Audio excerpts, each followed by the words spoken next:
Ladies and gentlemen, welcome to the Thedrydownscw, the lifestyle channel where we as enthusiasts aspire to enhance and elevate our olfactive sensory experiences through the understanding of the different aromas, facets, and nuances of scents, cigars, and wines. Today, I'm going to do a different style of video, one that I've never done on my channel before.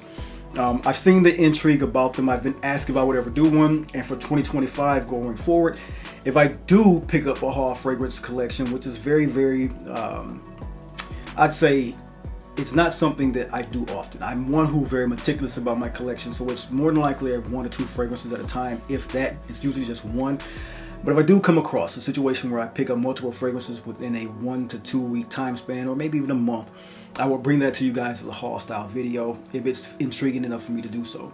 And so today, over the holiday season, of course, this is a new style for me, so I'm just going to bring about the fragrances as a quick touch on them. Not going to go very in depth or decode them, but just tell you what I got as a fragrance haul, a very exclusive fragrance haul, I might say so myself. So first off, I want to talk about just what they are, why I purchased them if so, and when they'll be showing up in the channel if so. But just basically just telling you what it is I got, having fun with the video, announcing that these will be on the channel soon. And so if that sounds like the type of content you think that you'll enjoy, pull up a seat, pour a glass, and of course, let's enhance. So first up, as the haul came, you guys have seen this on my channel already. This is Nihilo's Brompton Immortals. This is a fragrance that is very oriental, it's floral, it's a sweet, spicy concoction with a lot of creamy facets to it that just comes off well. I already did a connoisseur's conversation and have already added this one to a list as well. Great fragrance to have into the collection, and I cannot wait to bring it and put it on more lists because I'm very excited with the way that this one smells. It's a Heritage exclusive that I think when I wanted something different and I was looking for a house that was different, but still something I'd heard many good things about, putting Brompton Immortals in my collection was one thing I wanted to try to do, and I was able to achieve that. And it's a great captivating fragrance that is one that's going to be dear to me in my collection. I can already tell from the way I've been wearing it and the memories that it has made so far. So this is Nihilo's Brompton Immortals, a Heritage exclusive. Next up, I have a fragrance from the house of Celine that I had on my radar for some time, man. And this one here is Black Tie. And this is one that I am actually truly excited to wear. It has a very sweet and creamy, powdery nuance and facet profile to it. Woody, spicy. It comes off because of the vanilla and orris in this one. Exceptional blend of vanilla.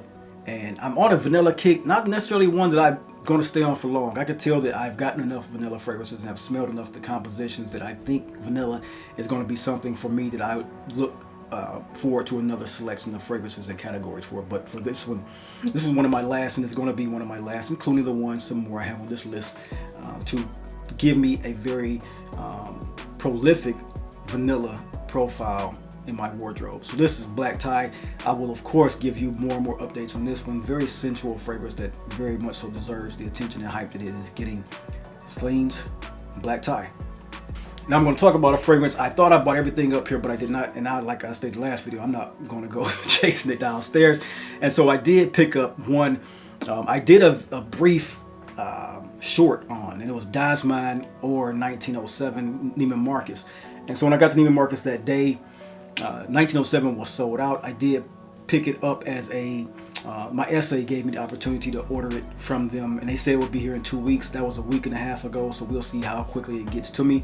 But I was able to pick up Dasman, and Dasman is one of those spicy saffron rose oud combination fragrances done in specific powerful way that Boadicea the Victorious does. Their fragrances, I am a very big proponent and lover of saffron, rose, and oud, as you saw with Brompton Immortals. If you've seen on my channel with Musk Oud from the house of Roja, if you've seen Namir, saffron, rose, and oud is a classic combination that goes off seamlessly.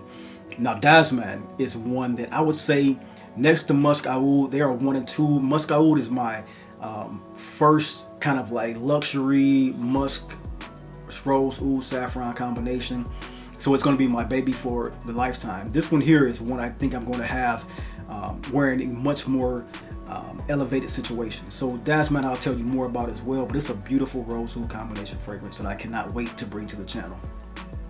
Next up on the list is Nawab of Oud. This is one you're going to see probably a list before I produce this one.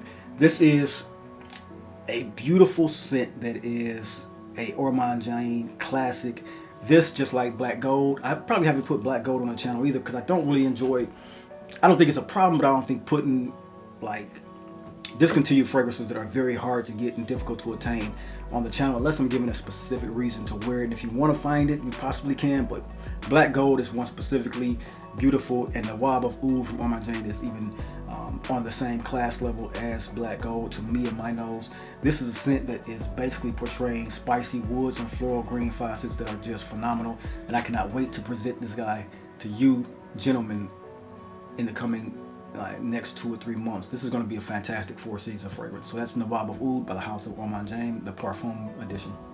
Next up guys, you know my love affair, if you follow the channel any, you know my love affair with the Mathilde Laurent designed oud fragrances from the house of Cartier. So I went out and blind bought the new Oud Vanille.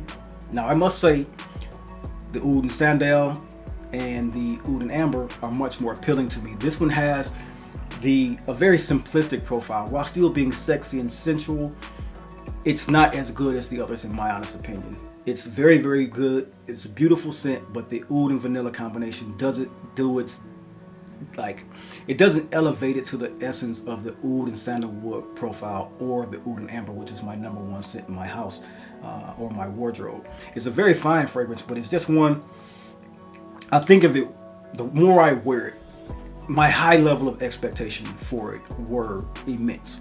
And meeting those expectations, it didn't, but it is one that smells good on the skin. It is one who has gotten me a compliment. And if you're into their oud, it is one that screams their oud. The vanilla just does not give it enough of a vanillic or sweet ambery feel as the sandalwood gave to the Oud and Sandalwood, or the amber did to the Oud and Amber. The vanilla in this one is much more of a background player, and this one smells close to the familiar Oud and Oud scent to me than it would Oud and vanilla.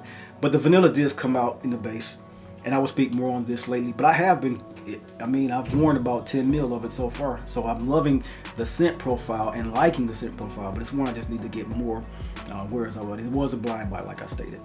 That's Oud Vanille from Cartier.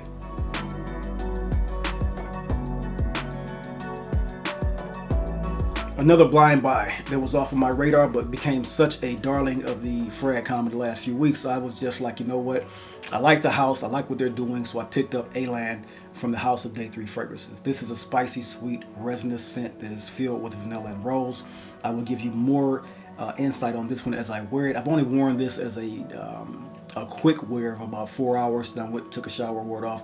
So I don't know how the development is, so I'll tell you more as I wear the fragrance. But as a haul, I was like, you know what, let me see what Day 3 is bringing to the market with a rose, oud, and vanilla combination. And it does smell pretty good. It's one that, like many have mentioned, it's not historically new, but it does smell well. It is a nice blend if you don't have, or even if you do have, I'll explain. But this one is Aylan from the house of Day 3 Fragrances.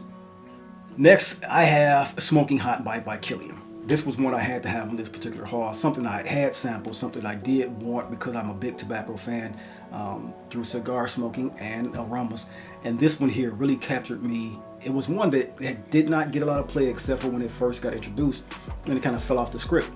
And I was wondering why, so I got it in as a sample. I'm like, yeah, I could see why it wasn't one of the most talked about, but for me, it's perfect the way the green apple smokiness of the tobacco absolute and the cured tobacco smell. It's one that's very specific to cigar smokers. If you have a nice humidor that you open up and you can smell that cured tobacco smell coming off of it. So if you're one that really truly loves tobacco scents, I think this one would be a hit for you. You have to be aware of the sweetness of that Orchinox, but I'll explain more and give this a great connoisseur's conversation coming soon. This is Smoking Hot from by Kilian. Another one in the haul that I got, this is Kajal IV. Kajal IV was one that I blind bought because I kind of bought it to, I'm a fan of Kajal, but I'm a fan of it in a way that I have to pick and choose them because they make good fragrances. They make some exceptional fragrances. Solage is one I don't talk about much, but I love. Home is one that I don't talk about, but I love. And I wanted something from their brand that was new And I went looking, and I had a few conversations with you gentlemen in my comments, and some of you pointed directly to 4.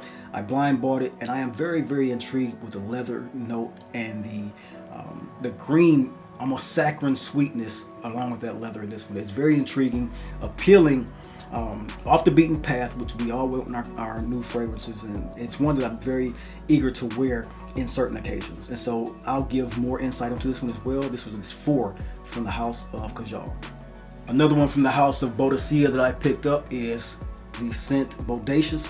You guys helped me through this as well. I got a lot of comments and commentary from you guys in Fragcom, in my comment section, the friends of the channel, and they said go for it. Don't get Mind Games. Or Mind Games was one that was a weak scent profile, smelled great but didn't have like a great performance.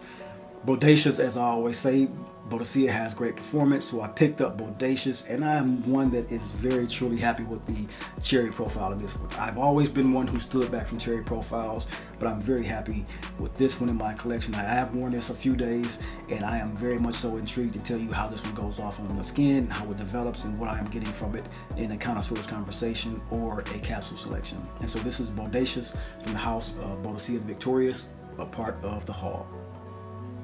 And last on the list from this haul, ladies and gentlemen, is Roja #2, De La Nuit #2. This is one, as I was doing my Christmas shopping, I wanted to buy something for myself very specific. So usually it'll be a Roja Parfum, and I was going to get a Roja or Henri Jacques. I was looking at Blue Vanille, and I want to go out to the Beverly Hills shop and shop there first before I pick up one. I truly want to have that experience versus getting something mailed to me and things like that. So I'm going to have one of those coming soon. I'm going to travel out to Los Angeles very soon. And so I knew one that was on my list for quite some time, maybe about 4 years now. And Roja Perfumes had picked this up after, I think they tried to get rid of it. I'm not sure. But they had a few on their website at a discount price of about 20% off from the original price. And I had to pull the trigger. This is one that I had on my radar. This is a woody, sweet, spicy fragrance that I just needed to have in my collection because of the scent profile with the orange, the tobacco, the rum. It just smells sensual and sexy. And it's one that very much so sings and calls to my heartstrings. So I'll tell you more about De La Nuit #2 in the coming winter and spring, because it is a very captivating fragrance. I think getting a sample of would be a great thing for many of you. Once again, the end of the haul, De La Nuit #2.